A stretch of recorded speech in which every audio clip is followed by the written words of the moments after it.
The top features elastic at both the upper bust and under bust. It also has drawstrings that you can tie around your neck for that extra support, or leave them off for that strapless look. The bottom edge of the top is finished with a pretty lace detail. The skirt has an elasticated waistband with adjustable drawstrings for extra tightening. It's gathered and finished with matching lace detail at the hem.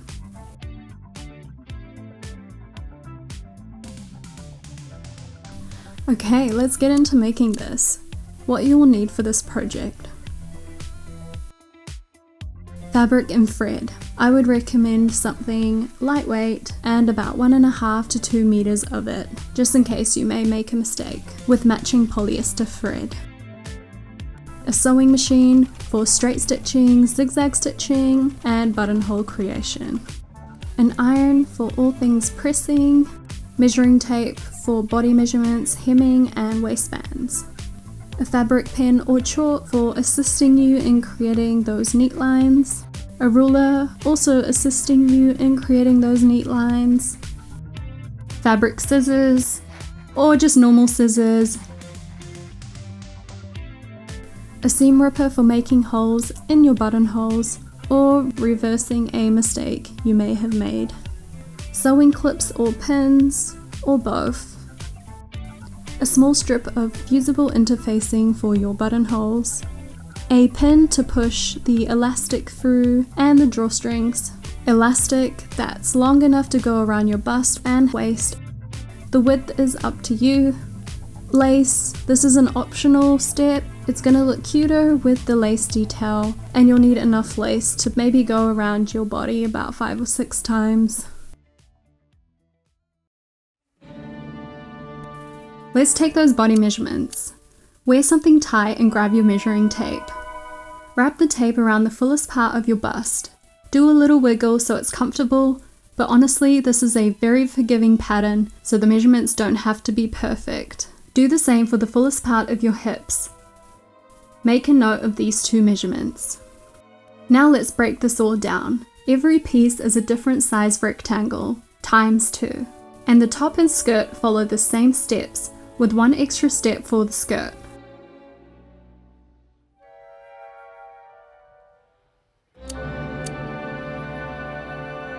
Let's start with the length of the top. It's going to be the distance between your upper bust and how far down you want the top to go. The top has 2 tubes for the elastic to go through, 1 at the upper bust and 1 at the lower bust. So we'll need to factor in some extra fabric to create these. Let me explain how I'm going to calculate this. Work out the width of your elastic. My elastic is 1/2 inch. I'm not going to be using this measurement because that would be too tight for the elastic to go through. Instead, I'm going to say I need about 3/4 of an inch. This will give me enough room. So now that I've worked out this measurement, for the upper bust tube, add 3/4 of an inch extra to the total length.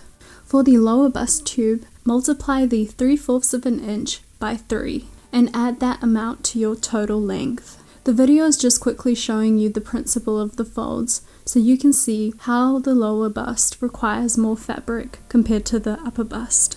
We will also add 1/2 inch of seam allowance all the way around the rectangle. That's the space between your stitching line and the edge of the fabric. Now that I've figured all that out, I want the finished length of my top to be about 14 inches, so I'll need to cut at 18 inches. For the width of the top, take your bust circumference measurements, divide the number by 2. Just quickly, the reason we are dividing this number by 2 is because we are cutting out the front and back pieces separately.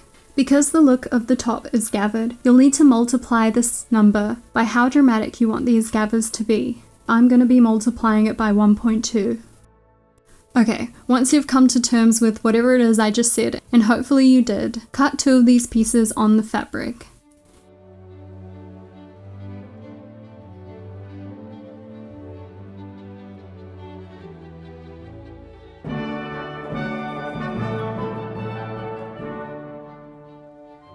Now let's do the skirt pieces, which is made up of 4 rectangles. Let's call this first piece the top panel of the skirt.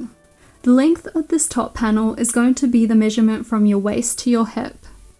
This top panel will also have the waistband. So if you're fitting a 1/2 inch elastic, add in about 3/4 of an inch, the same way we did for that top piece.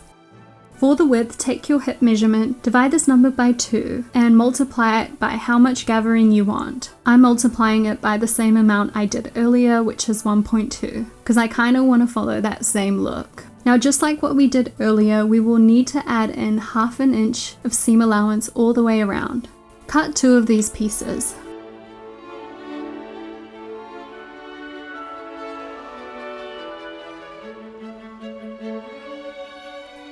For the bottom panel of the skirt, take that top panel width measurement that we just done, multiply this number by how much gathering you want the skirt to have.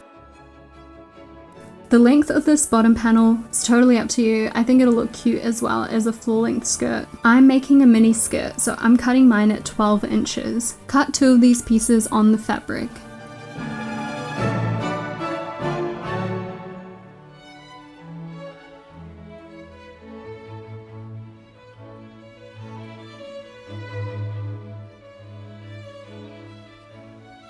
Finally, for the drawstrings.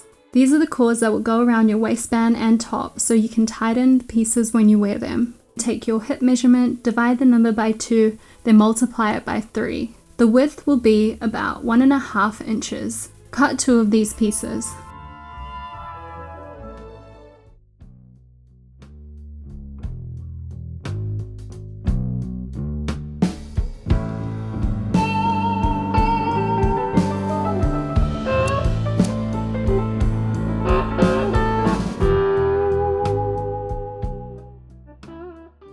Now that you're done cutting the pieces, let's do some zigzag stitching. I'm going to assume as a beginner you don't own an overlocker or serger. If you do, you can use this and watch us peasants use just a regular sewing machine. For the top, zigzag stitch the sides of each piece individually. This should be the short sides. For the skirt, take the bottom panel, zigzag stitch the sides. Again, this should be the shorter sides. Additionally, zigzag stitch one of the longer sides. At this point, it doesn't matter which long side you choose if your fabric has no visible pattern that needs to point downwards. The long side that has been zigzag stitched will be attaching to the top panel of the skirt. Do the same for both bottom panel pieces. Take the top panel of the skirt, again zigzag stitch the sides, and you guessed it, zigzag stitch one of the long sides on both pieces. Again, this will be the side that will attach to the bottom panel of the skirt. And you're probably wondering why we are doing this just in general. And that's because the inside is just as important as the outside. We want clean edges. Before we begin this zigzag stitching journey, which will take forever on a sewing machine, but it's okay, I'm going to introduce you to the overcasting foot. If you have one of these bad boys, pull it out. The overcasting foot has these metal bars and a brush to keep the fabric flat. It also has an edge guide which helps you keep your seam edge aligned for that even stitch. Thank you ChatGPT for the brief description. If you don't have one of these, use your normal foot. Let the zigzag stitching commence. On the corner you'll see my sewing machine settings. Your settings may vary, but this is just so you get an idea of what I'm doing. Now, if you haven't gone crazy from all that zigzag stitching, let's pair all the pieces together. Clip them in place and sew a straight stitch along the sides with about 1/2 inch of seam allowance.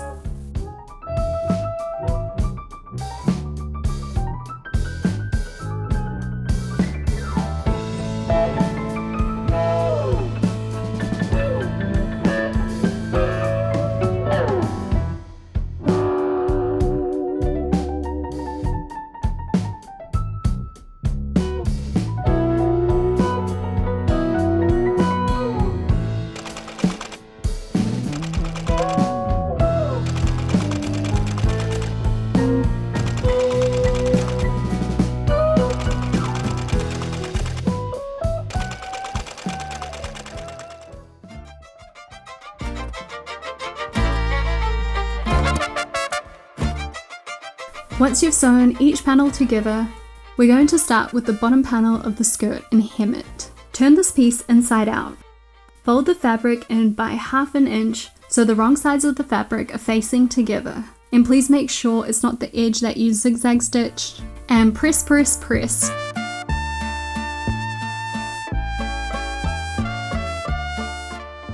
take that same fold and fold it in again to create a mini fold. And again, press. You cannot overdo the pressing. We want those neat lines, and keep going all the way around so you can clip the done edges as you are going along.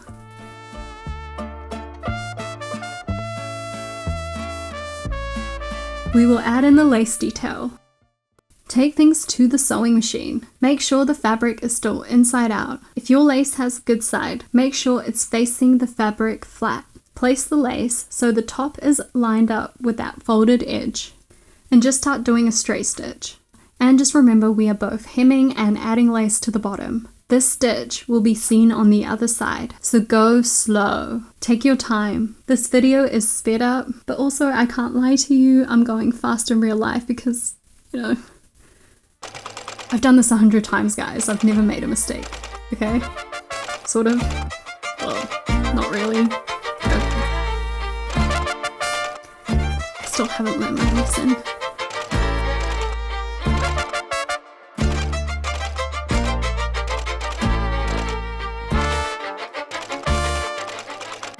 When you get to the end, just clip off the excess, and don't worry, it's not going to fray. And you're done. Easy as that.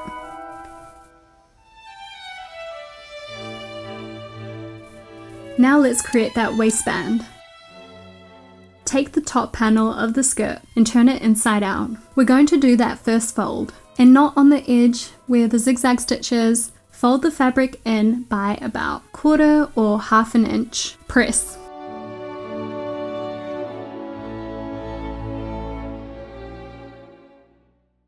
Next, you will need to measure the width of your elastic, and I'm assuming you already have this measurement because we worked it out when we were cutting out the fabric. So my elastic was 1/2 inch. I'm folding it at 3/4 of an inch. So the elastic has a little more room to move around. Okay, I feel like I'm almost forgetting something. Oh yeah, press.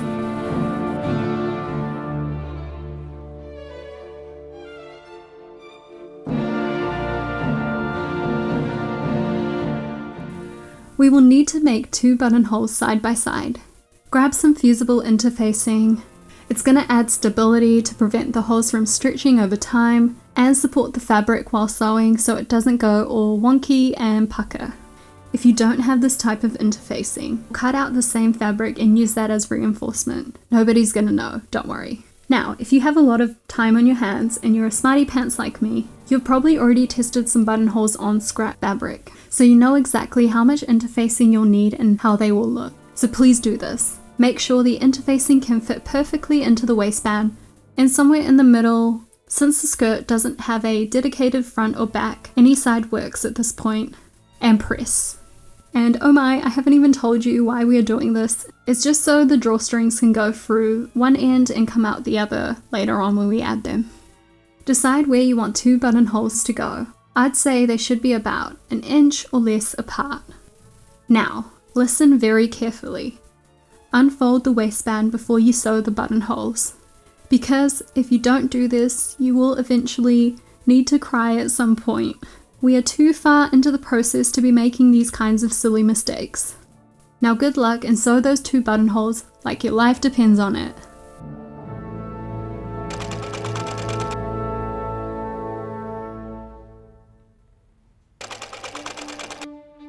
Once you're done, grab your seam ripper and carefully open up those buttonholes.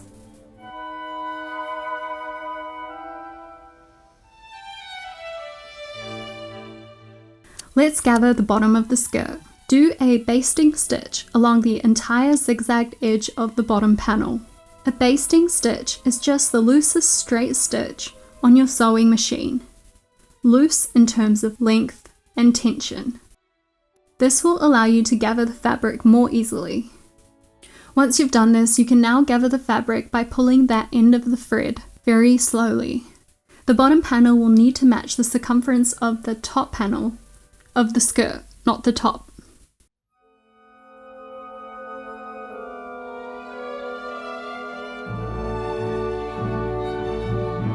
Once you're happy with this, with the top panel right side out, insert this inside the bottom panel that is inside out, and line up the bottom edge of the top panel to the top edge of the bottom panel. And I'm sorry if this wording is confusing. It has started to dawn on me that I should have used different naming conventions after that abomination of an instruction. Clip the edges and sew a straight stitch all the way around with 1/2 inch of seam allowance.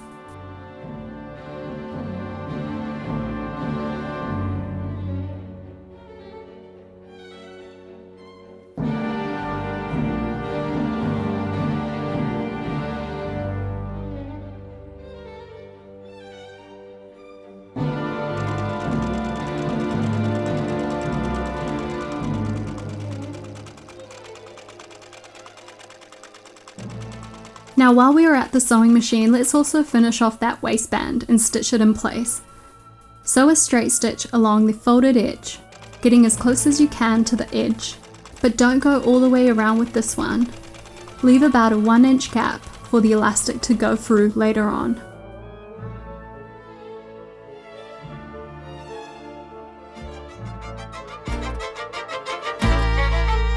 For the sake of my sanity, I'm not going to be refilming every same step for the top piece.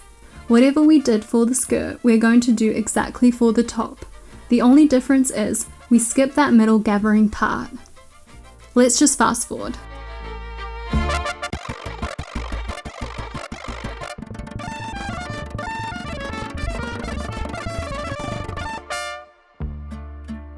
On the bright side, the great thing about this pattern is you're repeating the same thing twice, which may seem a bit tedious. But if you mess up one piece, you're either going to have a cute skirt or a cute top by the end of it.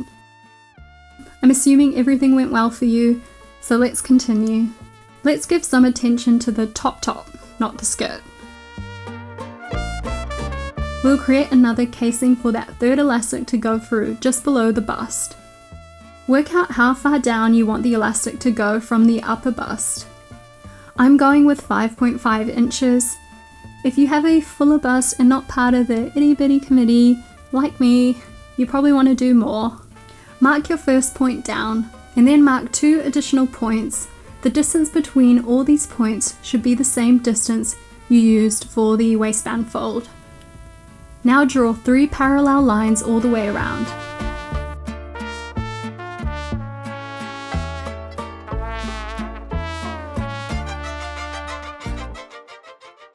Take that bottom line that is furthest from the top and connect it to the one that is closest to the top. Do this all the way around, pin as you go along.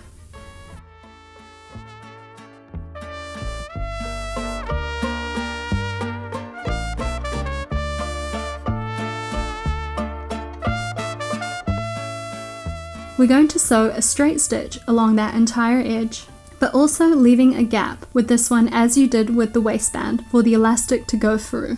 Then turning the fabric right side out, sew another straight stitch along the other edge. You don't need to leave a gap for this one.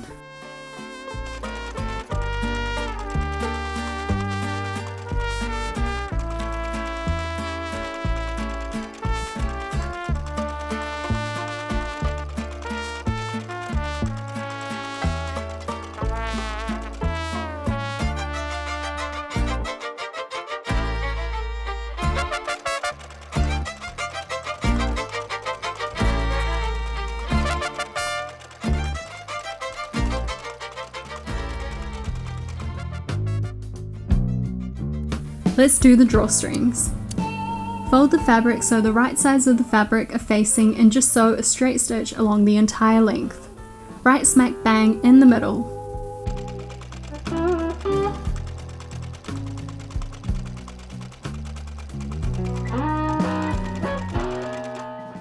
Once done, cut the excess fabric on the seam allowance side.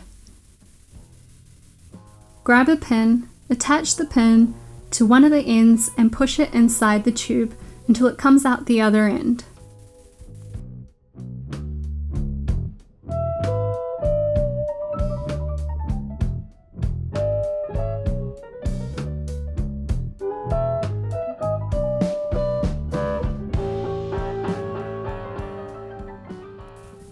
Now, after years of doing just this one thing, do it for the other piece.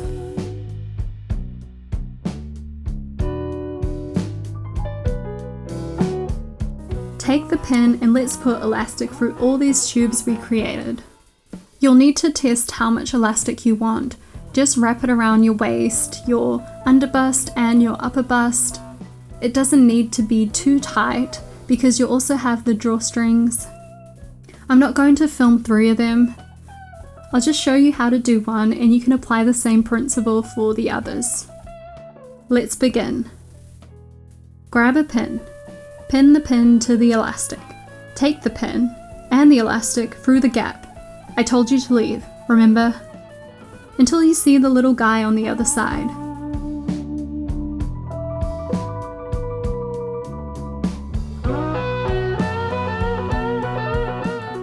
Grab both ends, reunite them, and sew them together. As a thank you for getting this far, I'll allow you to be as messy as you want to be when you stitch these 2 ends of the elastic together, because chances are you'll never see them again. I'm doing a zigzag stitch, just going up and down a few times.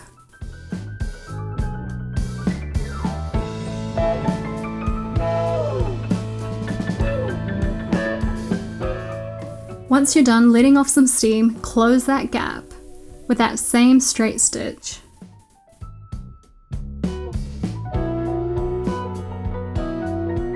Now repeat this for the 2 other elastics. Now let's put those drawstrings all the way around. Grab a pin, take the pin and pin one of the drawstrings ends. Now feed it through one of the buttonholes until it comes out the other.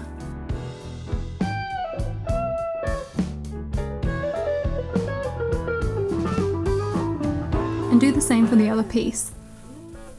And you're done! Yay! Woohoo! I'm hoping these pieces turned out well for you. As a congratulations, let's see all the ways you can style this piece, and all the ways I styled this piece personally.